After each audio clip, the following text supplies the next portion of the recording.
Voyager avec un chat peut sembler être une source d'angoisse pour beaucoup de propriétaires, parce qu'on imagine tout de suite un animal stressé, une cage inconfortable, des miaulements pendant des heures ou des complications à n'en plus finir, mais en réalité voyager avec son chat peut devenir une aventure incroyablement positive, douce et enrichissante si on sait comment s'y prendre, et aujourd'hui je vais t'expliquer absolument tout ce qu'il faut faire pour transformer un déplacement compliqué en une expérience sereine et fluide, depuis les préparatifs avant le départ jusqu'au moment où ton chat découvre un nouvel endroit, en passant par le trajet lui-même et la gestion du stress qui peut l'accompagner, de façon à ce que ton compagnon à quatre pattes puisse voyager avec toi sans peur et sans inconfort, et que toi tu puisses profiter de ce moment en sachant que tu fais ce qu'il y a de mieux pour lui. Chapitre 1. Avant le voyage. Avant de voyager avec ton chat, il faut comprendre que la préparation représente la moitié du succès, car un chat qui est habitué doucement, progressivement et positivement au concept de voyage sera toujours plus détendu qu'un chat placé dans une cage au dernier moment sans aucune familiarisation préalable. Le choix de la cage de transport est essentiel, car il doit s'agir d'un espace qui soit à la fois sécurisant, solide et confortable, suffisamment grand pour que ton chat puisse se retourner et adopter une posture naturelle, mais pas trop vaste non plus pour éviter qu'il se sente perdu dans un espace trop ouvert. Une fois cette cage choisie, il devient crucial d'habituer ton chat à la considérer non pas comme une boîte de confinement mais comme une extension de son territoire, un lieu familier et rassurant, ce qui signifie que tu dois la laisser ouverte à la maison, y mettre un plaid avec son odeur, l'utiliser comme lieu de repos occasionnel et récompenser ton chat chaque fois qu'il s'en approche, créant ainsi une association positive et durable. Les aspects administratifs font également partie des préparatifs nécessaires, car selon ta destination il peut être indispensable de vérifier les vaccins, de s'assurer que ton chat est bien identifié par micropuce et d'obtenir éventuellement des documents vétérinaires spécifiques comme le passeport européen ou des certificats sanitaires requis pour certains pays. Enfin, il est toujours pertinent de préparer une petite trousse d'urgence comprenant quelques essentiels comme son alimentation habituelle, une gamelle pliable, des lingettes, une petite couverture, éventuellement un harnais et une médaille, ainsi que quelques produits utiles en cas de stress ou de petits incidents de trajet, car mieux vaut être prêt pour éviter les mauvaises surprises. Chapitre 2. Le jour du départ.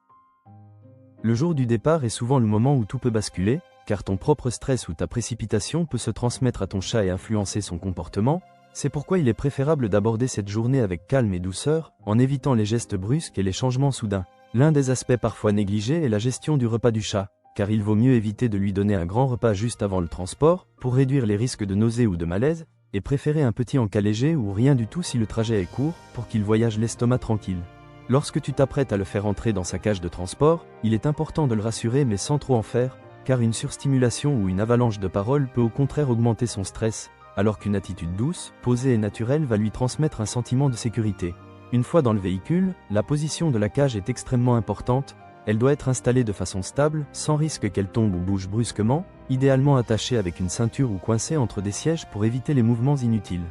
L'environnement du véhicule joue également un rôle déterminant, car une température trop froide ou trop chaude peut rendre le trajet inconfortable. Tout comme un habitacle sans odeur familière, alors n'hésite pas à placer une couverture qu'il connaît, un vêtement que tu as porté ou quelque chose qui lui rappelle son foyer, car ces repères olfactifs ont un effet apaisant immédiat sur les chats. Chapitre 3. Pendant le trajet. Lorsque le voyage commence réellement, chaque type de transport comporte ses particularités, mais la règle fondamentale reste la même, ton chat a besoin de stabilité, de calme et de sécurité. En voiture, il est essentiel de garder la cage fermée et solidement fixée pour éviter tout mouvement brusque et de prévoir des pauses régulières si le trajet est long, pas nécessairement pour sortir le chat, car beaucoup de chats se sentent plus en sécurité dans leur cage, mais plutôt pour vérifier qu'il respire calmement, qu'il n'est pas trop chaud et qu'il n'a pas l'air trop stressé. Dans un train, il est préférable de garder ton chat dans un environnement discret, de lui éviter les zones trop bruyantes ou les allers-retours constants de voyageurs, et d'adopter toi-même une attitude apaisée pour l'aider à rester calme malgré les stimuli extérieurs. L'avion, quant à lui, demande une préparation plus stricte, surtout si ton chat doit voyager en cabine ou en soute, car chaque compagnie a ses propres réglementations concernant la taille de la cage, le poids autorisé, les documents nécessaires ou les conditions d'acceptation. Voyager en cabine est généralement plus confortable pour le chat, car il reste près de toi et peut entendre ta voix, ce qui réduit significativement son stress, alors que la soute représente un environnement beaucoup plus bruyant et impressionnant, ce qui nécessite une préparation encore plus soignée. Quelle que soit la situation, il est crucial de surveiller les signes de stress, comme la respiration rapide, les pupilles dilatées ou les miaulements continus, et de garder ton calme pour ne pas amplifier ce qu'il ressent, car les chats captent directement notre énergie et s'y adaptent. Chapitre 4. À l'arrivée. Une fois arrivé à destination, ton chat va entrer dans une phase de découverte mais aussi de vigilance, car tout ce qui l'entoure est nouveau, inconnu, plein d'odeurs et de sons qu'il ne maîtrise pas encore. La première étape consiste donc à créer une zone sécurisée, une sorte de « safe room » où ton chat pourra se sentir protégé, Idéalement une petite pièce fermée contenant sa litière, son eau, quelques jouets, sa couverture et bien sûr sa cage ouverte pour qu'il puisse s'y réfugier s'il en ressent le besoin.